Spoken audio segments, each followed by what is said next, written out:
আমার শহরে আজকাল ভোর হয় এক বুক হাহাকার নিয়ে। আমি চোখ বুজে শুনতে পাই আহাজারি আকুতি। মাথার উপর দিয়ে আজও উড়ে যায় উড়োজাহাজ। তবে আজকাল চমকে উঠি। পানির বোতল সামনে এলে মনে হয়, এই পানি লাগবে, পানি।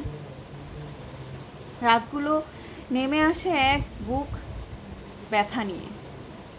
আগে মুঠোফোন স্ক্রল করলে ঠোঁটের কোণে হাসি আসত, আজকাল চোখের কোণে জল আসে। আমার রাতগুলো কাটে আতঙ্কে। চোখ বুজলে উড়োজাহাজটা উড়ে গেলে, অথবা রাতে মুঠোফোনে কোনো বার্তা এলে আমি আঁতকে উঠি।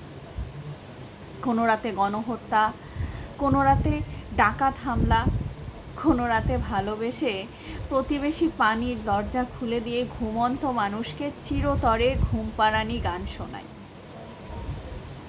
আমি সেই 16 জুলাই থেকে ঠিক করে ঘুমোই না।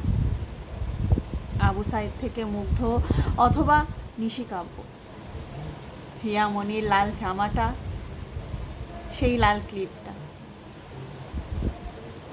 মাঝে মাঝে আমি লাশ পচা গন্ধ পাই।